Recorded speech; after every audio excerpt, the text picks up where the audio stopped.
Por volta de 701 a.C., o rei assírio Senaqueribe iniciou uma violenta campanha militar contra o pequeno reino de Judá. Governada pelo rei Ezequias, a modesta nação judaica não tinha a menor chance de resistir ao ataque assírio, e logo viu todas as suas cidades fortificadas serem conquistadas, restando apenas a sua capital, Jerusalém.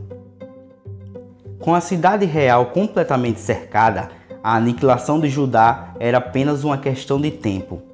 Porém, ao invés de dar o golpe final, o poderoso rei assírio levantou o cerco e bateu em retirada, numa das decisões mais enigmáticas da história militar assíria. O que levou Senaqueribe a desistir do cerco a Jerusalém? Nesse vídeo, analisaremos 4 fontes históricas que contam diferentes versões desta mesma campanha militar, considerando assim todas as probabilidades a fim de chegar a uma conclusão do que realmente aconteceu.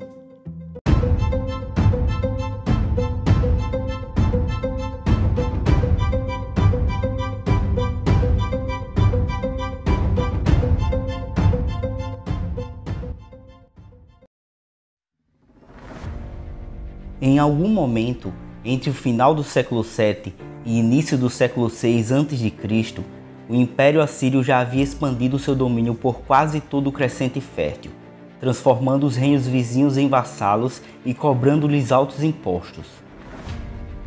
Os assírios usavam métodos bastante cruéis em suas conquistas, com o intuito de desencorajar futuras revoltas contra o seu domínio. Porém, esses métodos de terror não eram o suficiente para impedir que muitos reinos se rebelassem, muitas vezes encorajados por outra potência da região, o Egito.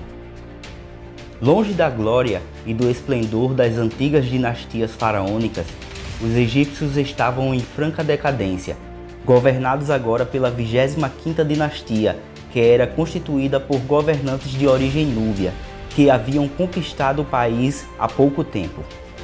Entretanto, o Egito ainda era uma força formidável, que vez por outra tentava expandir sua influência pela região do Levante. Logo, a guerra entre as duas potências era inevitável. Por volta de 727 a.C., os assírios sufocaram uma série de revoltas no Levante, numa campanha que culminou com a queda de Samaria e a subida de Sargão II ao trono assírio, rei este cuja legitimidade foi bastante questionada por vários nobres assírios. Anos mais tarde, o rei foi morto em uma batalha contra povos das estepes do Cáucaso, e seu corpo jamais foi encontrado, o que gerou uma grave crise política no império, com vários nobres e sacerdotes argumentando que sua dinastia havia sido condenada pelos deuses. Porém, após várias tentativas de usurpação do trono por membros da realeza militar, seu filho Senaqueribe conseguiu desarticular todas elas, ascendendo assim ao trono assírio. No entanto, toda essa instabilidade política foi vista por muitos reinos vassalos como fraqueza, resultando em várias rebeliões contra o poder imperial. Dentre os reinos revoltosos que deixaram de pagar tributos, estava o pequeno reino de Judá, governado por Ezequias. Senaqueribe iniciou então várias campanhas militares com o intuito de sufocar as revoltas. Com extrema violência, os assírios subjugaram primeiro os babilônios e elamitas. Em seguida, voltaram-se contra os reinos neoititas do norte e contra as cidades-estado fenícias de Tiro e Sidom. E por fim, o rei dividiu seu exército em 2 forças, uma para capturar as cidades fortificadas filistias e judias e a outra para enfrentar o exército egípcio que estava marchando ao seu encontro. Após vários combates violentos, com destaque para os cercos de Libna e principalmente de Laquis, cujos relevos ilustrando sua queda estão hoje à mostra no Museu Britânico de Londres, os assírios tomaram 46 cidades fortificadas de Judá e, por fim, cercaram Jerusalém. Os assírios costumavam mandar diplomatas para persuadir a cidade-alvo e evitar o cerco por meio de uma rendição pacífica, e assim o fizeram com Jerusalém. Segundo o relato bíblico, Ezequias pagou um enorme tributo ao rei assírio, Porém, mesmo assim, o rei estava determinado a sitiar a cidade. Entretanto, prestes a dar o golpe final, Senaqueribe foi obrigado a recuar, voltando para Nínive, capital da Síria. A razão pelo recuo inesperado das forças assírias é motivo de intenso debate por parte dos historiadores e especialistas no assunto, sendo 4 fontes históricas antigas as mais relevantes. A primeira delas é a obra Antiguidades Judaicas, escrita por volta do final do 1º século depois de Cristo pelo historiador judeu Flávio Joséfo. Nela, Joséfo narra toda a campanha de Senaqueribe em Judá, chegando até Jerusalém, onde o rei Ezequias foi obrigado a pagar um enorme tributo para evitar o cerco. Porém, o rei assírio continuou determinado a entrar na cidade e exigiu que Ezequias abrisse os portões para que ele entrasse nela com seu exército. Mas ao saber da notícia que Tiraca, rei dos egípcios e dos etíopes, estava marchando pelo deserto com um poderoso exército a fim de apanhar os assírios de surpresa, Senaqueribe deixou seu general Rabsaqué no comando da campanha em Judá e foi ao encontro dos egípcios. Prestes a levantar cerco contra Jerusalém, o exército assírio sofreu um golpe fatal, quando em uma noite 185.000 soldados foram mortos por uma praga lançada por Deus.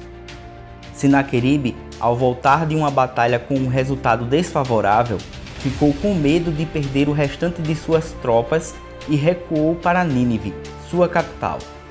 Joséfo informa que as fontes usadas para a composição de sua narrativa foram diversos documentos com destaque para os textos canônicos hebraicos e as tradições culturais rabínicas de sua época.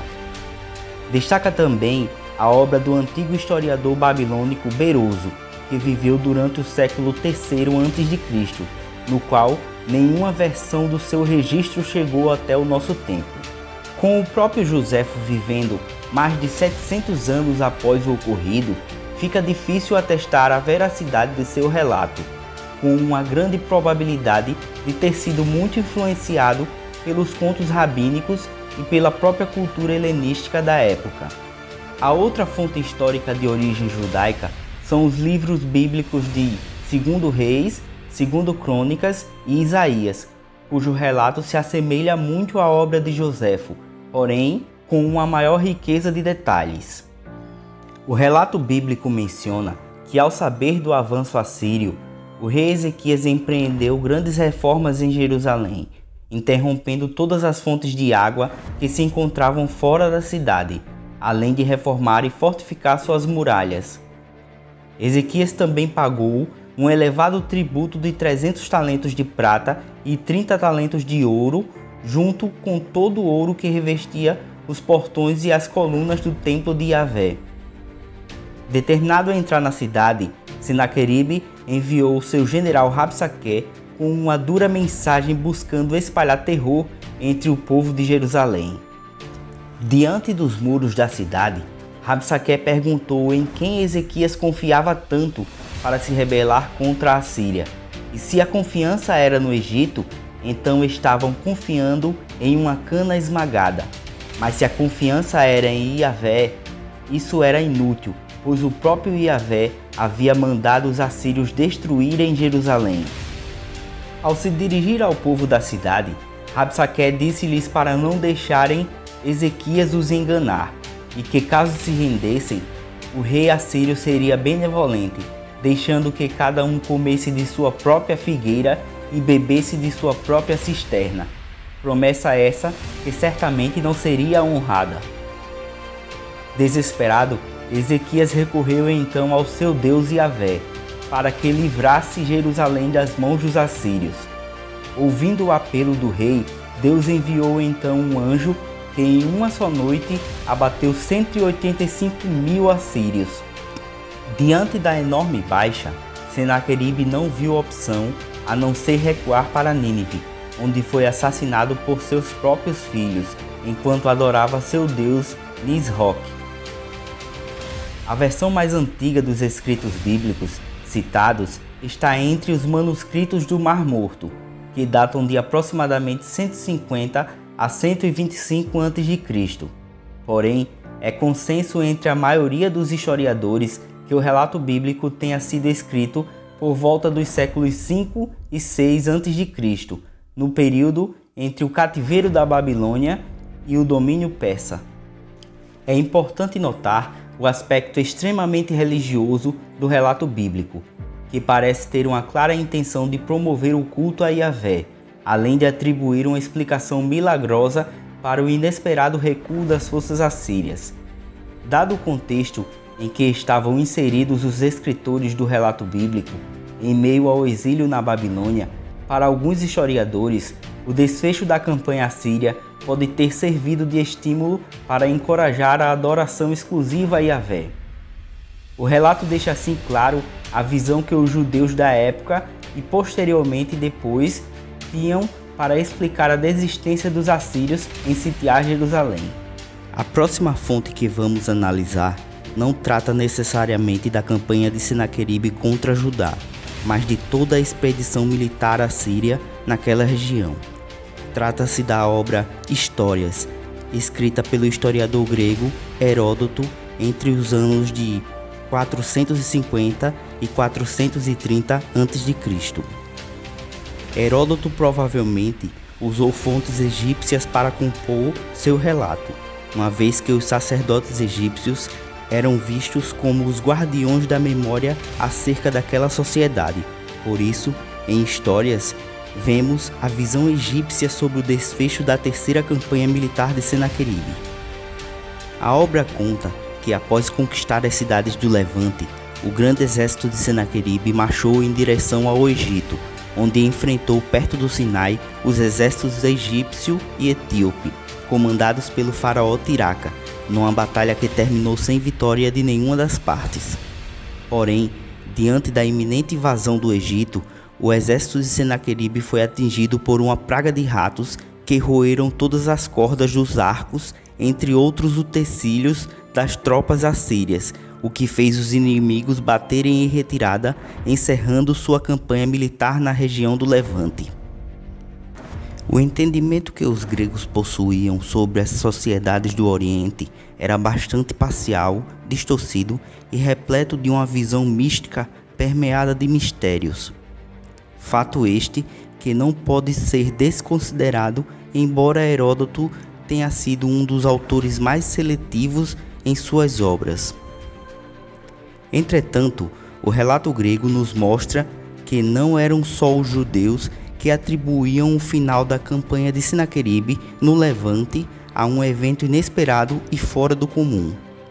A próxima e última fonte que vamos analisar são os prismas reais assírios, que são compostos por 3 documentos em formato cilíndrico, com caracteres cuneiformes, escritos em língua acadiana, idioma oficial da Assíria.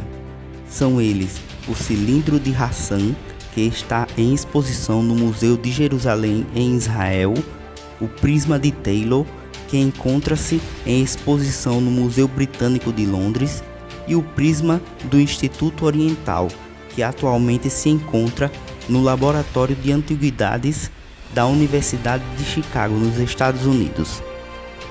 Datando de aproximadamente 690 a 700 a.C., eles são os relatos mais antigos acerca das campanhas militares de Senaqueribe, além de serem os únicos que foram escritos por volta do período em que ocorreu os eventos citados.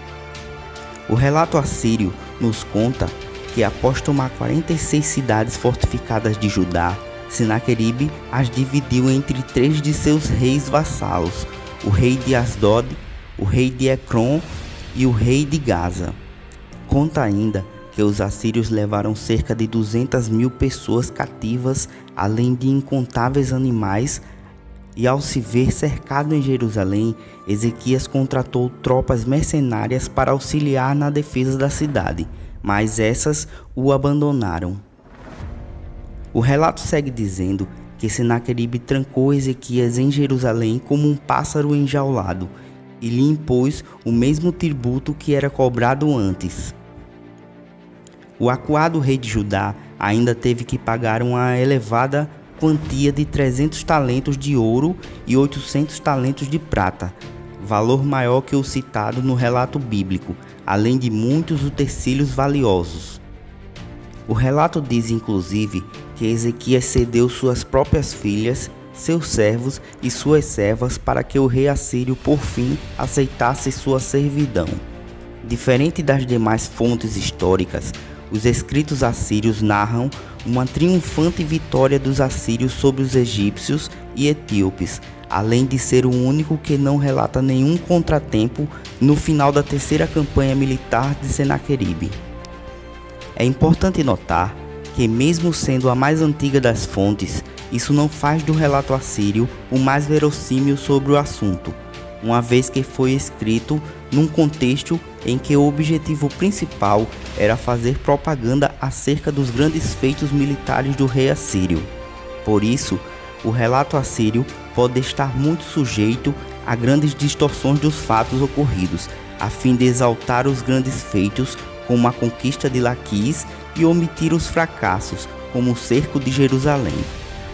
Entretanto, para alguns historiadores, os cilindros assírios podem ser os que estão mais próximos da realidade, pois se Ezequias já tinha se rendido e pagado o tributo, não havia necessidade de iniciar um cerco que duraria meses ou até anos para ser concluído, uma vez que Senaqueribe ainda tinha que lidar com os egípcios. Outro ponto a favor do relato assírio é que ele não contém nenhuma explicação mística ou sobrenatural para o fim da campanha, apenas a retirada das tropas assírias de um território totalmente subjugado. No entanto, alguns teólogos e historiadores acreditam que a campanha militar provavelmente foi encerrada por algum evento incomum, não necessariamente algo sobrenatural, pois os assírios não costumavam encerrar os cercos sem concluí-los, tornando essa situação totalmente inédita dentro dos estudos sobre a história militar assíria. Além do mais, todos os relatos, exceto o dos assírios, indicam que algum evento causou a desistência de Senaqueribe, algo que provocou uma certa avaria nas tropas assírias, a ponto de ser impossível continuar o cerco. Levando em conta as informações disponíveis em todas as 4 fontes históricas, é possível desenvolver uma hipótese sobre o assunto. A confirmação de que houve de fato um cerco a Jerusalém pode ser tirada das fontes assírias datadas da mesma época do ocorrido, pois nelas o próprio Senaqueribe fala que prendeu Ezequias dentro de sua cidade real como um pássaro enjaulado. E bem como sabemos, isso só pode ser feito através de um cerco. O fato de Jerusalém não ter sido conquistada também pode ser confirmado nas fontes assírias, pois elas não relatam tal feito e jamais deixariam de relatar caso tivesse ocorrido. Daí, entramos no relato bíblico escrito provavelmente durante o cativeiro da Babilônia, que confirma não só que Jerusalém não foi conquistada, mas também que parte do exército assírio foi dizimado. Chegamos então ao único relato independente sobre o assunto, o relato do grego Heródoto, datado de aproximadamente 440 a.C., que relata que o encerramento da campanha de Senaqueribe se deu devido a uma grande infestação de ratos dentro do acampamento assírio. E por fim, chegamos ao relato do historiador judeu Flávio Joséfo, já no 1º século depois de Cristo, que fala sobre uma praga que vitimou parte do exército assírio. Sendo assim, podemos fazer uma conjectura na qual as tropas assírias foram atingidas por uma pestilência causada por ratos que se infestaram dentro do acampamento militar, sendo que tal doença causou a morte de vários soldados assírios. Isso, somado às baixas na batalha contra os egípcios, forçou Senaqueribe a recuar, desistindo do cerco. Porém, é importante ressaltar que as possibilidades do que realmente aconteceu com as tropas assírias se mantêm abertas, uma vez que não há consenso entre os historiadores, pois qualquer fato histórico está sujeito a novas pesquisas e interpretações. Se você gostou desse vídeo e quer ver mais sobre história militar antiga, se inscreve no canal e deixe seu like.